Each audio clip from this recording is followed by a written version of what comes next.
Morning all. Hope you're well. We're still waiting for a lot of people to actually log in. I know some people are having issues with it, but we are going to start anyway. We are filming this, so we will push it out to everyone afterwards. So we won't, well, no one will miss out on actual content. But Remy, thank you so much for coming on today.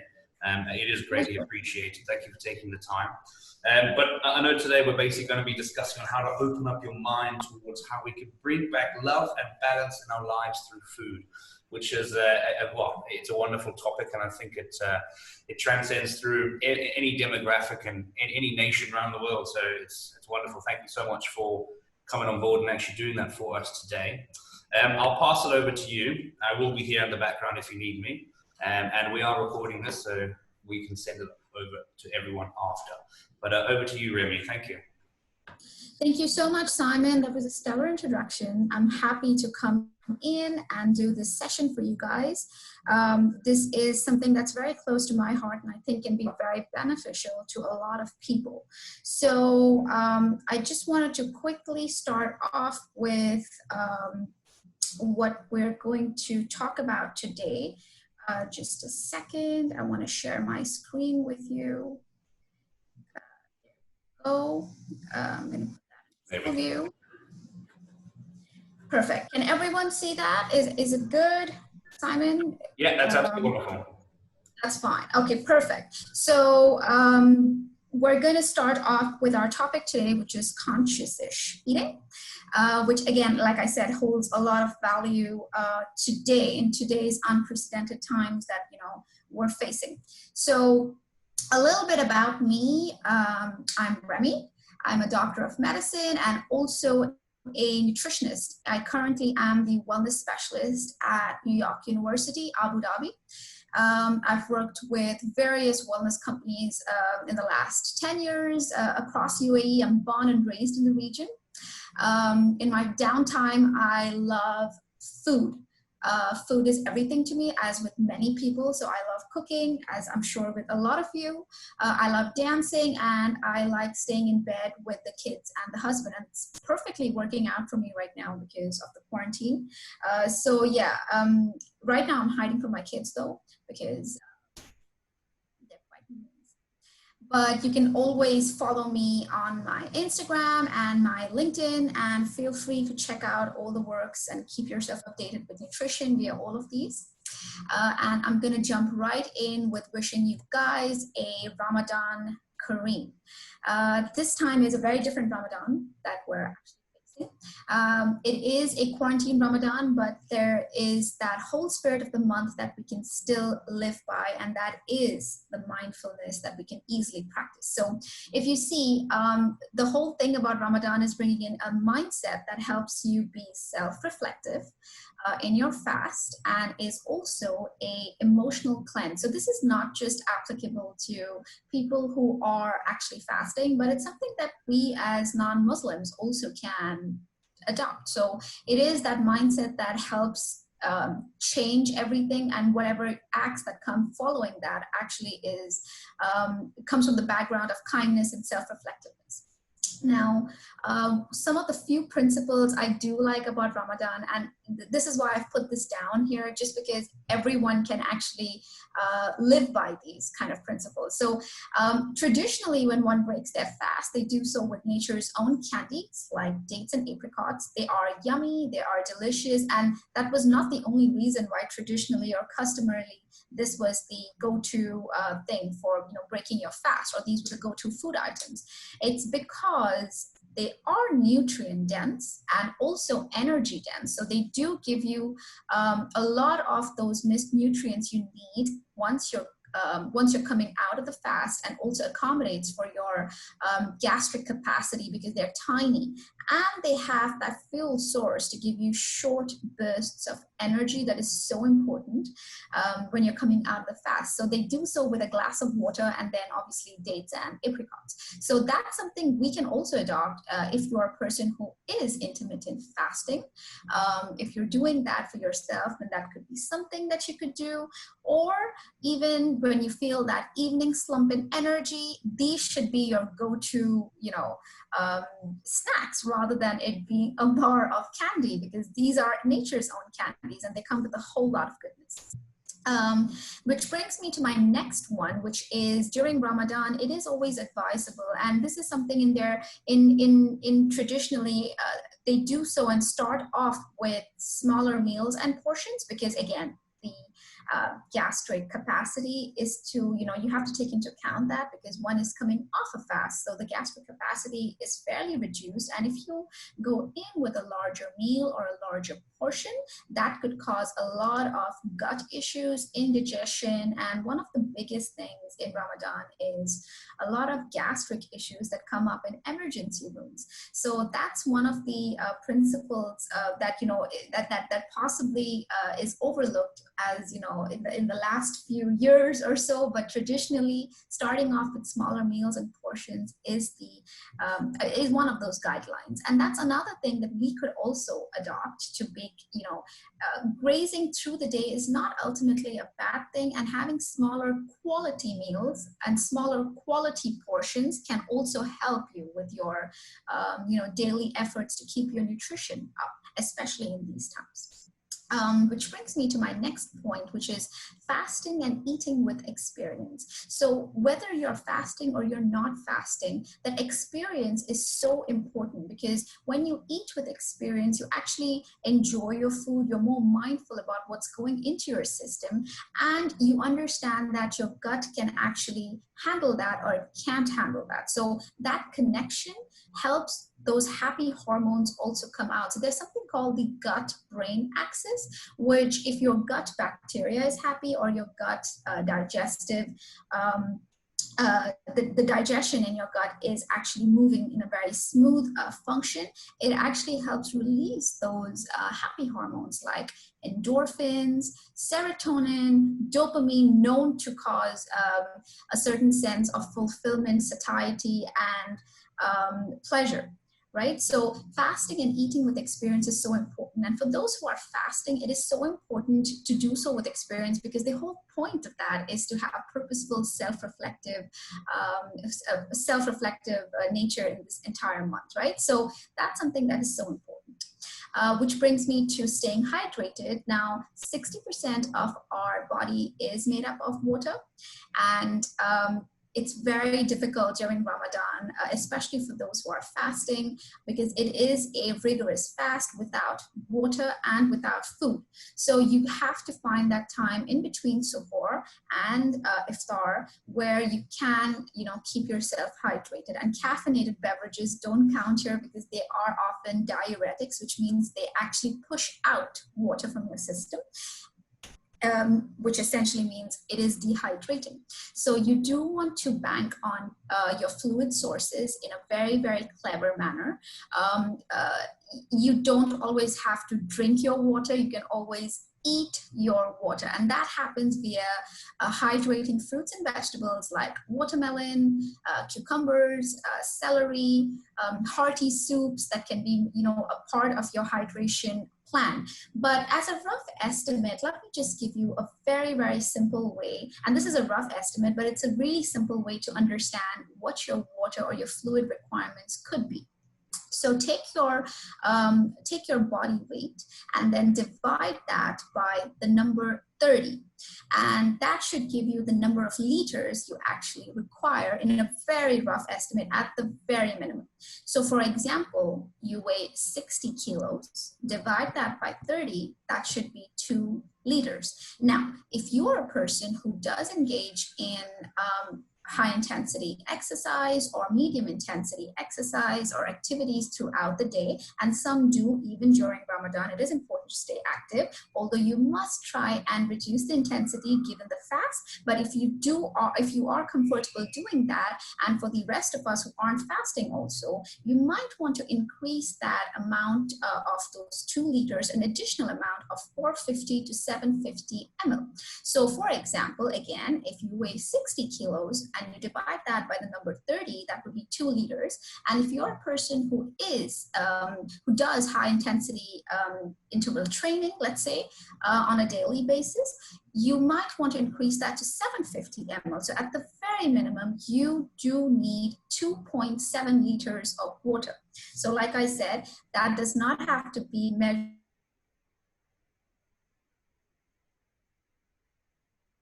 water via your. Also now is another counterpart to hydration that brings me to my next point, which is including fiber-rich fruits and vegetables in each of your meals. Now, there's something called the quarantine gut.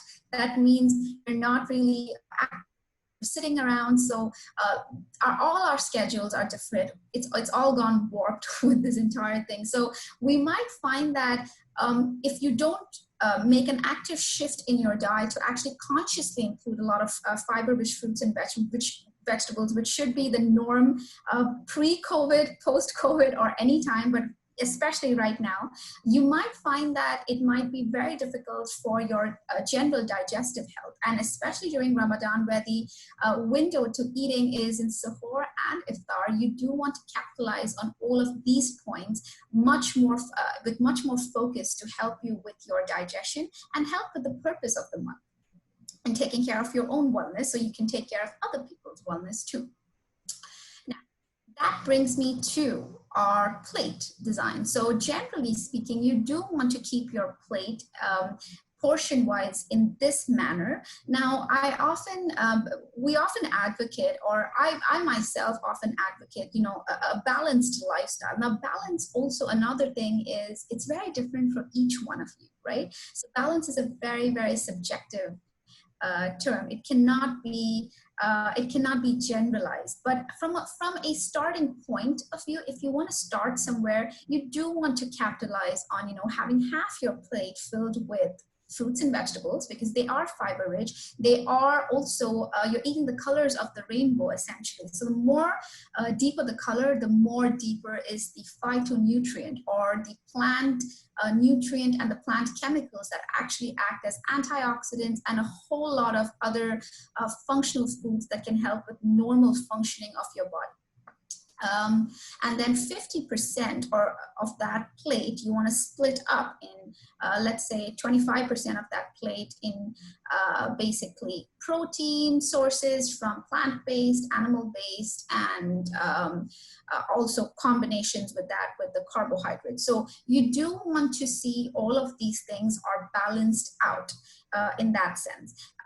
Now, is healthy eating always going to be about that plate? I definitely think it's more than the foods you eat. It definitely comes down to your emotional background and the backset that you have during different times of lives that actually influence a lot of our behaviors. So if you've had a kind of a very bad experience with food, you might actually be reacting to that. We'll delve more into all of these things. So right now we're all trying to do the best we can during the quarantine. So it's important to understand that we are in a state that is not normal, right? And normal, what normal means to all of us is very, very different. It's again, not subjective, but we're trying to do the best we can. But if you are a person who is prey to a certain pattern of eating where you are unconsciously eating and snacking constantly, and you don't feel fine about that, then that's a problem. If you're okay with it, definitely that's, that's the way your coping mechanism is, and that's fine. But unconscious eating more often than not leads to guilt. And that is a lack of self-love, and that might just be very detrimental on your mindset, and that then influences all of your eating behaviors after. So you do want to be a little more conscious about this cycle, and we'll delve into that further. So in the coming few slides, you are going to see the headers as the power in you, because you do have that power to control a lot of those things. And it's just being aware about that, because when awareness is brought to our actions, power is brought to life. So you do want to capitalize on all of these. First up, comprehend the contention. What is it that's making your mind, like that snatching that donut, what's making that whole thing? What's making your mind feel so much of that resistance, right? So first of all, it's about understanding that the biggest thing that one can do at that point before your hand reaches out to grab that packet of crisps or a donut is pause, right? Now, this is a very, very difficult thing to do. And like I said, all of these are easier said than done, but it's important to start practicing that. But when you pause and try and think about which emotion you're actually feeding into, you might just understand what that means, right? So you might just understand, am I actually angry? Am I actually sad? Am I actually confused? Am I feeling happy? And if you're feeling happy and you feel like you deserve that donut, then by all means go for that, because then you can obviously fix whatever comes after. But if you want to celebrate that moment, that's your moment, and be happy with that. But if you're actually feeling angry and you're going to eat that, how you need to ask yourself, will it actually help? Is that how it's going to, influence my decisions after? Does it really fix that? And is it just me filling a void which will never be filled by that donut? So asking these questions, again, it's easier said than done, but understanding how it makes you react can really help you. And we'll do a simple food mapping activity towards the end so that you get a little more of the hang of this. So the next one, and this one is about having an unhappy or a nagging thought, right? So if you're anything like me, I'm also kind of person who can't get rid of thoughts very easily. Lately, I've started doing a lot of box breathing, which really helps with, understanding what your thought process is, because when you breathe, it's more about thoughts in to thoughts out. So, but if you have that nagging thought that's there in your mind, you do want to rectify that by finding a happier thought. So you want to replace that nagging thought with a happier thought. Again, easier said than done, but think about something, and surely you might have at least 3 things or 2 things in your life that's going right now, and replace that thought, right? Because more often than not, that nagging thought can lead to a lot of disruption in your food habits. So it's just like a TV channel. If you don't like what you're watching on TV, you have the power to pick up the remote and change what you're watching, right? So you're totally in control of that nagging thought. Change that switch it with with a happy thought. Switch the unhappy thought with a happy thought, and you'll be able to then cause a disconnect with that unconscious eating. What I'm trying to actually essentially get to is, if you have that whole that nagging thought and it's become a pattern of how you grab a certain food item and you're not able to understand why do you keep navigating towards that, this could be it. Bringing that power of switching the thought causes a disconnect with that behavior or that pattern. So that's something to actually think about. And in these times, if you're able to actually, when you're a little down or you're having a nagging thought and it's just, you're not able to get rid of it, checking in on someone else could really help elevate that, sense of wellness within you. So try and check in on someone else who might actually need that. Generally, that sense of compassion is known to boost a hormone called oxytocin, which is a love hormone, and that's naturally in nature found between a mother and child. So, and this is applicable to anyone, any human, so or any living being, in fact. So this can be something that you could start doing to cause that disconnect with that eating behavior. Now, the next one is boredom. And when there's nothing to do, obviously eating becomes an activity to do. And most of us do face that nowadays. So you do want to bank on being a little more creative and accountable. Now, this is the time, it's not a productivity competition, but it is the time where you can pick up on certain skills that you thought you had to shelve just because life got in the way. So if you want to pick up on a certain online course or learn something new, this could be the time where just because you're a little bit, down or bored, eating does not have to be always the solution. It could be more productive than that. But that said, this is not a productivity competition. No one needs to come out of the quarantine, with, a master's degree or something like that, or a PhD. It's more about understanding what else you could do to improve your skill set and create a disconnect if you are unconsciously eating and having guilt after that. So this is just a more productive way to handle that unconscious eating pattern. Now, the next one is mindfulness. Now, bear in mind, mindfulness is just like a muscle. It gets better with use. So it does require practice, but it's very simple to bring in small little changes in our day-to-day life. For example, if you've had a donut and you are understanding, you haven't actually taken the time to indulge or actually savor the taste, the texture, the flavor. All of these things matter. If you actually try and understand how the donut feels in your mouth, how does it make you react? What's the kind of emotion that it brings to you?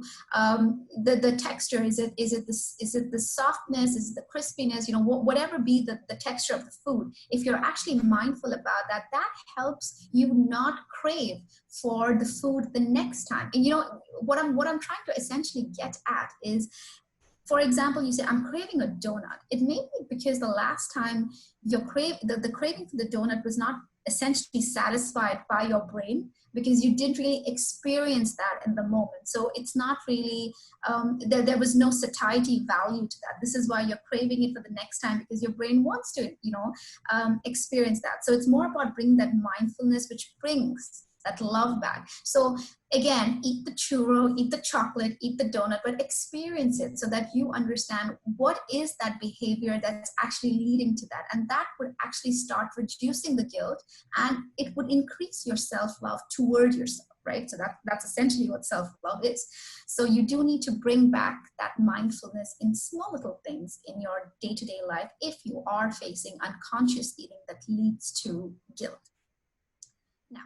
This is the simple exercise I was talking about, which you can actually easily do if you are facing that sense of guilt and you do want to start understanding where I can start from. So this is where you could start from. First of all, think about that go-to food, right? Think about what is the emotion that is associated with that. Is it happiness? Is it sadness? Is it a certain kind of anger or a push down aggression you do want to deal with? What kind of appeasement is this actually bringing to you, right? What is that? What was the ultimate thing that happened when you ate that food? Was it rewarding? Was it punishing? And at the end, is it Pavlovian? So when I say Pavlovian, I mean the entire Pavlov's experiment of conditional response, where is it something that your brain thinks is rewarding, so you're constantly doing it, or punishing that it's just a conditional response that's continuing on loop, right? So as an example, let's just see an example for me, and you'll see this example a lot, the donut example, where because I love donuts, one, and secondly, I've tried to see why do I love those donuts, right? So this is a personal example. Now, I associate donuts with being sad. So in the sense that if I need a pick-me-up, if I feel like I've had a bad day, I would like to actually indulge in a donut. And that brought me back to understanding what it was. So this was me backtracking and understanding, wait a minute, when did this thing start in my life? And this started essentially when I came back from school one day and I was really, really down. And mom had a box of donuts that was laid out on the table. And she said, listen, grab one and come and sit with me and let's talk about it. So I associated that sadness with the food item because it picked me up, it comforted me, right? So I thought that that's what it is. The donut is it became, because I was too young at that point of time, it became something that became a conditional response. So I kept on repeating, it was on loop. And eventually, it became as a rewarding thing. So if I'm sad, I'll eat a donut and that should pick me up. But eventually, and this is why I put a dotted line here. I'm not put a slash kind of thing, like an or thing. It became a dotted line. It was a journey where it became punishing, where if I felt like I was at fault, maybe, when you are at fault, you also feel sad, right? So I started using that as a mechanism. So I feel like I'm guilty, or I don't deserve what happened. I don't deserve certain things, and this is what's making me really, really sad. I would pick up that donut, and when I had a bad day at work, that started becoming a pattern. And we all have certain quirks as these. We all have certain patterns as these. It's just to understand how and where. And then I started understanding that this has become a vicious cycle for me. I'm constantly going and reaching out to a certain food item, which is not the most healthiest, not in terms of the food, but a healthy behavior pattern, right? So what I did was sat and understood this, and that made me understand, wait a second, it was not the donut that picked me up, it was the talk with mom that actually picked me up. So when I felt comforted, it was more about the social connection that I had with mom that helped me understand and made me feel happy. So we rarely actually think about these things because life goes by, but just spending a few moments understanding what that is can really help cut off that unconscious eating. And this is where I cut it off here. And when I had a bad day at work, maybe it's more about forming those social connections, right? Maybe it's about calling mom and checking in on her and saying, hey, how did your day go? And then talk about your day, and you don't really require that cycle to continue in terms of the unconscious eating and the guilt and the lack of self-love. Now, there's another example here that is basically one that is about my husband, right? He did not thoroughly enjoy me doing this, but nonetheless, I want to share this with you guys, wherein pizza is his go-to food. Now, we grew up in the region where when we were growing up here in Dubai, it used to be Tuesdays is 2 for 1. It still is for Pizza Hut, I think, or for any other pizza joint. So 2 for 1, where when he was a teenager, this was when his obsession began, where there was a lack of control, as teenagers often would feel a lack of control in their lives and all of these things. So the pizza was something that he could control because budget-wise, it was great. It was very attractive. He could actually get 2 boxes, sit on his couch, lock himself up in the room, and actually indulge in that. And while that is not a very healthy behavior, that is how he coped with it. And that made him feel a sense of belonging in terms of, hey, something I can control. It's something he can reclaim control onto his life, where he gets to be independent, get those 2 pizza boxes. And independence is the biggest thing for teenagers, right? So he gets that. He gets to be in his room and indulge in this. And it was rewarding for him. And he often repeated that to reclaim control. So it might be just, hey, it's weekend, it's pizza time. Why? Because weekends are all about you and your downtime. So you're reclaiming control where the rest of the week you're spending, at your work. So it's more about reclaiming control. While it might have not been unhealthy for him because it's not a pattern that he does, it was actually interesting to understand, hey, this is where it came from, right? So that's something I would urge each one of you to actually, go back to your go-to food, understand what emotion it actually brings about in you currently and even in the past. Understand what is that appeasement, that you're looking for. Maybe it's a different kind of emotion you're looking for, and that might be actually satisfied by a different party or a different activity. Whether it's rewarding or whether it's punishing, and has it become a conditional response, something that you react to automatically without thinking. So that's something you really, really need to understand. And this food mapping can generally just change a whole lot in your life. So you don't have to always do it with every food item, but just the food items you actually think you're not able to figure out why you're actually navigating to that, right? I have started doing this with most. While this is not something that I'm saying you all should do with all food items, I have started doing this just to bring more mindfulness to understand this is what I like, this is where it comes from, bringing back that self-love to know. I'm not trying to say that you need to be paranoid about each food, but just understanding what actually nourishes your soul, right? Now, moving on to hacking your cravings. So there's a lot to do with certain foods that you actually feel about. So for example, if you feel like your life is on hold right now, you might want to spice it up. So you're looking to spice up your life, you might actually crave spicy food. So again, this is not gold standard, but generally speaking, you might actually like spicy foods as a norm. You know, you might actually like to enjoy it. That does not mean that you feel like you want to spice up your life or your life's on hold. It just means that's what you're used to. That's your preference. But if you are particularly craving something that's spicy, that might be another, a little indication for you guys to understand. Rewarded. If you want to feel rewarded, when do you often want to feel rewarded? It's when you feel stressed out, when you're yearning to be comforted. That's when you actually dig into textures that make you feel that ease, in dipping in or diving into that melancholy. When you're feeling a little down, that chocolate can be those textures. It's soft, it's dense at the same time, and it's also sweet. So those textures can also make you feel a little rewarded and a pick-me-up, right? If you are craving something that's big, greasy, and juicy, which, don't get me wrong, I enjoy a good burger, the greasiest of it all. So I love doing that. But if you feel like you are actually, navigating to that when you have a gloomy day or you feel at fault and you need to be comforted, and yet you're not able to figure out why a greasy, juicy burger is my source of, is what I navigate to.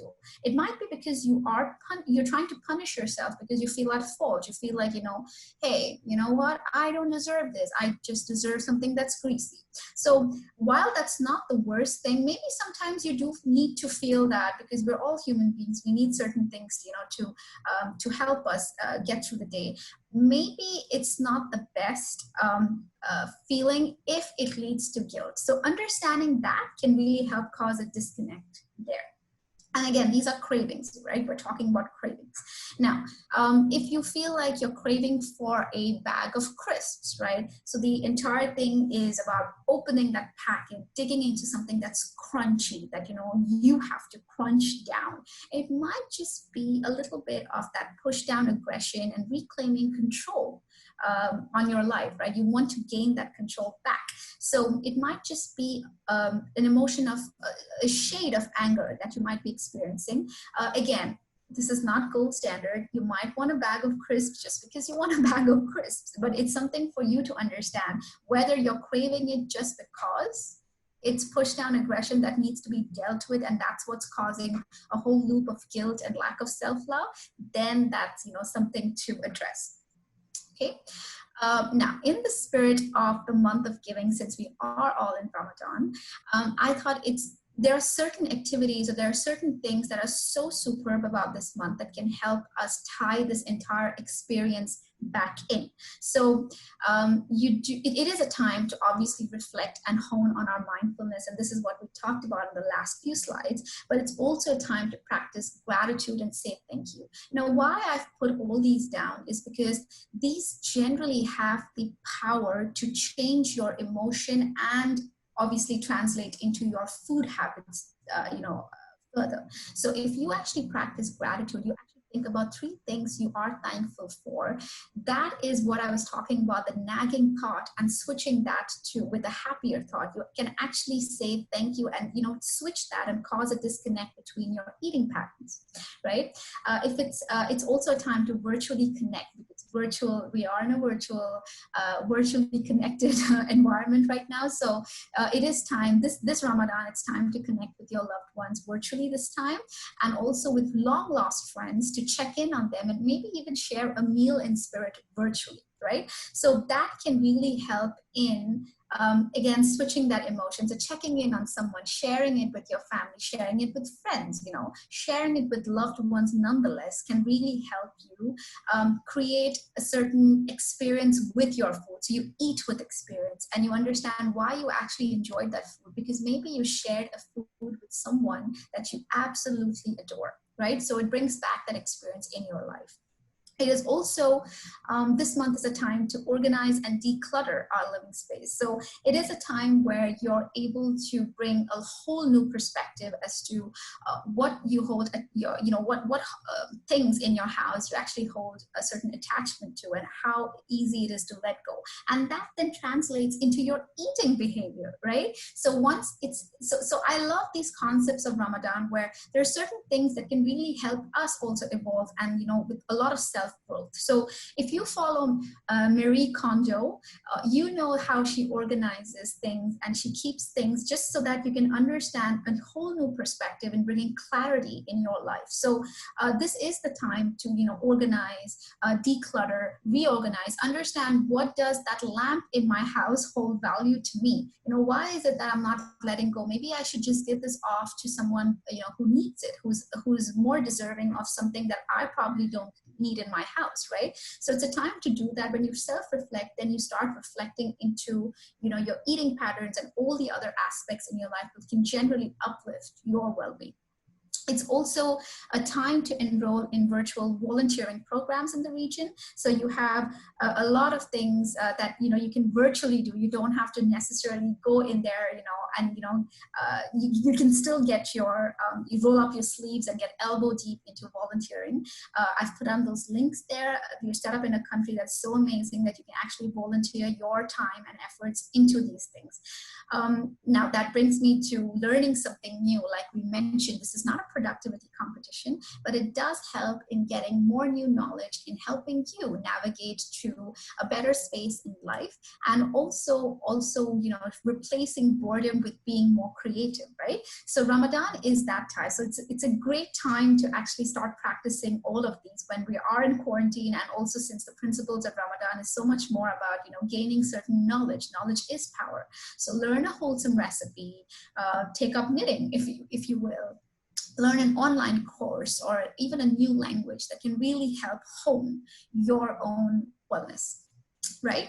So a few good reminders from myself is that you might want to start capitalizing on eating healthy fats. Right? So for a long time, fats were demonized. They were the ones that were not something that you should be including in your food, but healthy fats actually help with a lot of functioning in your body. 70% of our brain is made up of fats. So go figure, you do need fats in your daily meals. So how do you include that? Yeah, avocados, nuts and seeds, omega-3s in your fatty fish. You can even have grass-fed sources like butter, 100% ghee, coconut oil, olives. All of these are great sources for healthy fats, right? You do want to optimize on your protein. So at this time, it's very important that protein sources are with us throughout each meal, just because it helps in building your, functionality. So do want to capitalize on good eggs, salmon for vegetarians, obviously nuts and seeds, legumes, lentils, tofu, all of these help. Eating colorful plants and plant foods are what should be 50% of your plate, as we mentioned earlier in the beginning of this presentation, where if you deeper the color, richer is the phytonutrient or the goodness in that food. You do want to avoid sugar and processed carbs, especially in these times, just because it does build on a lot of those, unnecessary fat cells or adipose cells. So it's not fat that makes you fat, it's actually sugar. So don't blame butter for what, refined bread did, if you want to take that as an example. So don't blame butter for what bread did. So sugar is what actually causes a lot of lifestyle diseases, and you might want to avoid it in these times, especially since movement is so much more restricted. Right? You do want to move the body. So you want to stay active. If you're fasting, you still want to stay active, but you do want to reduce the intensity of that. If anything, you want to concentrate more on, building that core or that power, but you do still want to move the body, just because it helps with your general well-being, and it helps with your metabolism. It ups it. It helps you keep focused. There are huge studies and research studies proving how movement helps with your brain's elasticity and how it actually processes and functions most of the information that we receive, right? So moving your body also can help you with a lot of emotional stability. And in the end, you do want to practice certain practices that help you relax and calm the mind, because that is so much more essential in these times. Now, this picture, as you see, is by Dr. Mark Hyman, who is one of those celebrated functional medicine doctors in the United States, and he has this whole balanced approach which I absolutely love. So feel free to look more for such content to help you with your day-to-day wellness and your day-to-day well-being, because these are what actually matters. So pre-COVID, post-COVID, during these times, all of these are actually essential principles for us to live by. So they're good reminders. And with that, I thank you, and thank you for listening. And should you have any questions, feel free to write into my email, and you can even visit my website there, which is www.dr-remy.com. And you can even write into Simon, who can definitely tell me if you have any questions. Happy to take them now.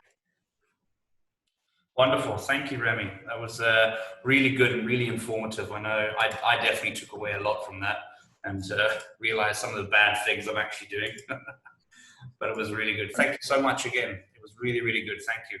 Pleasure. Thank you so much for having me, Simon. Have a wonderful week, and thank you everyone else for logging in. Cheers, Abe. And take care. Bye. Bye-bye.